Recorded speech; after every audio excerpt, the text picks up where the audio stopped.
Visualisez un instant devant un parterre de caméras, le chef d'État américain fixe l'objectif politique et sans aucun détour lâche un mot qui fait l'effet d'une bombe. Nous allons prendre les rênes du Venezuela jusqu'à ce qu'une transition fiable soit possible. Ensuite, il déroule son propos comme on présente un pitch aux investisseurs. Il ne parle ni d'aide humanitaire ni de semer la démocratie.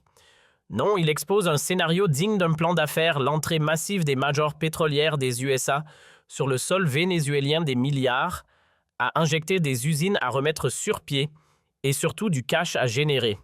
Et non pas pour la population locale, mais bien pour les actionnaires. L'objectif, extraire le pétrole, le commercialiser et engranger des bénéfices somptueux. Ce n'est pas une fiction, c'est ce qui vient d'être annoncé et ce moment marque un basculement total dans l'histoire des relations internationales. Ce choc n'arrive pas dans le vide. Les États-Unis et le Venezuela, c'est un bras de fer qui dure depuis plus de 25 ans. Rappelez-vous de 2002, Hugo Chavez est brièvement évincé lors d'un coup de force. À l'époque, le rôle de Washington est flou, mais la méfiance s'installe pour toujours. Ensuite, la pression devient économique, sanctions, isolement, tentative de délégitimation. En 2019, sous son premier mandat, Donald Trump tente une autre approche. Il reconnaît Juan Guaidó comme président par intérim. L'opération échoue, le pouvoir ne bascule pas. L'armée reste fidèle et le pays s'enfonce dans la crise. Mais là, avec ce second mandat, le récit bascule dans l'escalade brutale. Début janvier 2026, les États-Unis ne passent plus par des intermédiaires. Ils mènent une opération militaire directe des frappes aériennes, suivie de la capture et de l'exfiltration du président Nicolás Maduro vers les États-Unis où Washington annonce qu'il sera jugé. Dans la foulée, Trump ne se cache plus. Il tient une conférence de presse stupéfiante où il parle d'administrer le pays. Il présente une logique de tutelle assumée avec un argument massu pour convaincre ses électeurs. Cela ne nous coûtera rien parce que l'argent sort du sol. Cette conférence de presse est un moment de vérité crue. Trump lâche phrase après phrase sa vision réelle du Venezuela. Ce n'est plus un État souverain, c'est un territoire à gérer, un gisement à exploiter. Il explique que les États-Unis vont diriger le Venezuela le temps d'une transition. Visualisez un instant devant un parterre de caméras, le chef d'État américain fixe l'objectif politique et sans aucun détour lâche un mot qui fait l'effet d'une bombe. Nous allons prendre les rênes du Venezuela jusqu'à ce qu'une transition fiable soit possible. Ensuite, il déroule son propos comme on présente un pitch aux investisseurs. Il ne parle ni d'aide humanitaire ni de semer la démocratie. Non, il expose un scénario digne d'un plan d'affaires, l'entrée massive des majors pétrolières des USA sur le sol vénézuélien des milliards, à injecter des usines à remettre sur pied et surtout du cash à générer. Et non pas pour la population locale, mais bien pour les actionnaires. L'objectif, extraire le pétrole, le commercialiser et engranger des bénéfices somptueux. Ce n'est pas une fiction, c'est ce qui vient d'être annoncé et ce moment marque un basculement total dans l'histoire des relations internationales. Ce choc n'arrive pas dans le vide. Les États-Unis et le Venezuela, c'est un bras de fer qui dure depuis plus de 25 ans. Rappelez-vous de 2002, Hugo Chavez est brièvement évincé lors d'un coup de force. À l'époque, le rôle de Washington est flou, mais la méfiance s'installe pour toujours. Ensuite, la pression devient économique, sanctions, isolement, tentative de délégitimation. En 2019, sous son premier mandat, Donald Trump tente une autre approche. Il reconnaît Juan Guaidó comme président par intérim. L'opération échoue, le pouvoir ne bascule pas. L'armée reste fidèle et le pays s'enfonce dans la crise. Mais là, avec ce second mandat, le récit bascule dans l'escalade brutale. Début janvier 2026, les États-Unis ne passent plus par des intermédiaires. Ils mènent une opération militaire directe des frappes aériennes, suivie de la capture et de l'exfiltration du président Nicolás Maduro vers les États-Unis où Washington annonce qu'il sera jugé. Dans la foulée, Trump ne se cache plus. Il tient une conférence de presse stupéfiante où il parle d'administrer le pays. Il présente une logique de tutelle assumée avec un argument massu pour convaincre ses électeurs. Cela ne nous coûtera rien parce que l'argent sort du sol. Cette conférence de presse est un moment de vérité crue. Trump lâche phrase après phrase sa vision réelle du Venezuela. Ce n'est plus un État souverain, c'est un territoire à gérer, un gisement à exploiter. Il explique que les États-Unis vont diriger le Venezuela le temps d'une transition qu'il qualifie de correcte et judicieuse. Pas question, dit-il, de laisser quelqu'un d'autre prendre la main. Washington reste et tout de suite, il dévoile la mécanique industrielle. Les géants pétroliers américains entrent en scène, ils vont investir pour remettre à niveau une infrastructure décrite comme brisée. Trump ne cherche même pas à camoufler l'intention. La citation est crue. On se trouve dans le commerce du pétrole, on va le vendre. Le cadre habituel de la lutte contre la drogue et de la défense des droits humains s'écroule en quelques minutes. Ce n'est qu'un rideau de fumée. L'essentiel, c'est l'aveu économique, extraire une richesse immense du sous-sol pour que des entreprises américaines en tirent profit. Il faut rappeler que le Venezuela possède les plus vastes réserves de pétrole au monde. Depuis la nationalisation complète sous Chavez, ces réserves étaient interdites aux multinationales américaines. Ce temps est révolu. Trump annonce la réouverture du coffre-fort. Mais pour justifier une telle invasion devant l'histoire, il faut un prétexte moral. Trump en a trouvé un. Il affirme « Ils nous ont volé notre pétrole ». Dans sa bouche, ce n'est pas une métaphore, c'est la justification de la guerre. Il prétend que les États-Unis auraient construit toute l'industrie pétrolière là-bas et que le Venezuela l'aurait reprise sans droit. Il présente son attaque militaire comme une opération de récupération tardive. Sauf qu'ici, la logique est totalement renversée. Le pétrole n'est pas une propriété étrangère volée. C'est une ressource du sous-sol vénézuélien. C'est une affaire de souveraineté. La réalité historique est précise. Sous Hugo Chavez, une loi a imposé une nouvelle règle du jeu. Les entreprises étrangères devaient accepter de devenir minoritaires dans des coentreprises détenues majoritairement par l'État vénézuélien, la Petróleos de Venezuela Société Anonyme. C'était une décision politique. Plusieurs groupes occidentaux comme ExxonMobil ou ConocoPhillips ont refusé ces conditions car ils voulaient garder le contrôle et leur marge. Ils ont choisi de partir. D'autres, comme Chevron ou les Européens de British Petroleum, ont accepté de transférer le contrôle opérationnel et sont restés. Ce que Trump appelle un vol en 2026, c'était en réalité une renégociation de contrats souverains. Mais aujourd'hui, ce récit du vol sert à justifier l'impensable, le bombardement du 3 janvier et l'enlèvement d'un chef d'État. Il ne parle plus de démocratie, il parle de propriété, de remboursement de butin. Il explique que l'occupation ne coûtera rien aux contribuables américains car Washington sera remboursé par l'extraction, l'occupation financée par les ressources du pays occupé. L'opération ne se limite pas aux militaires et aux pétroliers, la mécanique financière s'active immédiatement et c'est peut-être la partie la plus cynique. À peine quelques heures après l'enlèvement du président, le Wall Street Journal rapporte déjà des mouvements en coulisses. Ce que le script appelle les vautours de Wall Street se positionnent, des représentants de fonds spéculatifs de grandes gestionnaires d'actifs.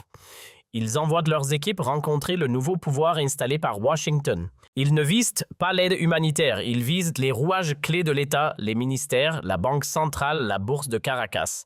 L'objectif décrit est limpide, organiser des privatisations massives, découper les actifs du Venezuela, pétrole-gaz, or minerais, et les revendre à des investisseurs américains pour une bouchée de pain.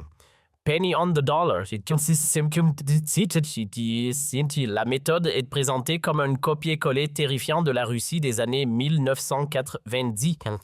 Souvenez-vous, après la chute de l'Union soviétique, une vente à la case des biens publics avait eu lieu, faisant émerger une classe d'oligarques et ruinant la population.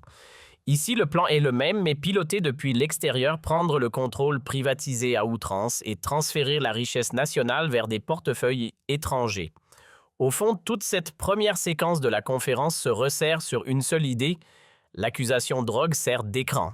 La justification démocratie sert de décor. Et ce qui reste une fois les masques retirés, c'est une guerre coloniale assumée. Une reprise en main d'un gisement géant avec un plan économique simple, prendre, vendre et encaisser. Tout de suite après l'annonce, un journaliste dans la salle pose la question qui est sur toutes les lèvres, celle qui fâche qui exactement va diriger le Venezuela. La réponse de Trump tombe brute. Il ne parle pas d'élection, il ne parle pas de souveraineté, il pointe simplement l'équipe derrière lui. Il explique que le pilotage se fera pour une période par des gens désignés au fur et à mesure. C'est un aveu terrible. Ce n'est pas une transition démocratique, c'est une administration sous tutelle nommée directement depuis le bureau ovale. Mais une autre question arrive encore plus lourde. Est-ce que cela va durer? Est-ce que l'on est parti pour des années? Trump esquive la date, mais il valide la logique et pour vendre cela au public américain, il sort son argument massu, cela ne coûtera rien. Retenez bien cette phrase. Selon lui, l'argent qui sort du sol est tellement énorme que l'opération s'autofinance. Il décrit une mécanique purement comptable. Les compagnies pétrolières américaines elles investissent des milliards, elles réparent de l'infrastructure brisée et l'extraction paye la facture. Il insiste, on est dans le pétrole, on va le vendre et on va se faire rembourser. Ce n'est pas une aide au développement, c'est une occupation financée par les ressources du pays occupé. L'État ouvre la voie et le pétrole devient la caisse enregistreuse. La question militaire finit par tomber. Administrer le pays, est-ce que cela veut dire des troupes au sol? Trump ne cherche même pas à rassurer. Il reprend l'expression consacrée « boots on the ground » et il dit clairement « on n'a pas peur de ça ». Pire, il lâche une information classifiée en direct. Il affirme qu'il y en avait déjà la nuit dernière à un très haut niveau. C'est une référence directe aux forces spéciales qui ont mené l'enlèvement. Quand on le pousse à préciser la suite, il pivote. La présence américaine future, elle sera liée au pétrole. Il parle d'envoyer des techniciens de l'expertise de sécuriser les installations. L'argument devient industriel. Il faut des soldats pour que les pompes tournent. Il dit qu'il n'y en aura pas beaucoup, mais suffisamment. Et il ajoute cette justification finale. La richesse extraite ira au peuple du Venezuela, à des gens de l'extérieur qui vivaient autrefois là-bas, la diaspora, et surtout aux United States sous forme de remboursement. Le vernis de la lutte anti-drogue craque complètement ici. Le cœur du réacteur, ce n'est pas la sécurité, c'est le pillage.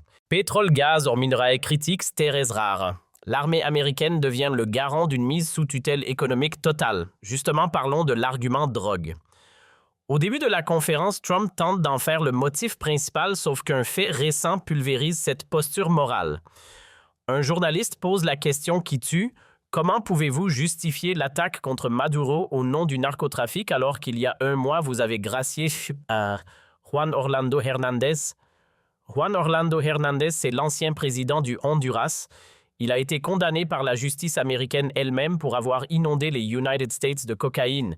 C'est un trafiquant avéré et pourtant Trump l'a libéré. La réponse de Trump, il ne parle pas de justice, il parle d'amitié. Il défend Hernández, dit qu'il a été persécuté, qu'il a été traité injustement.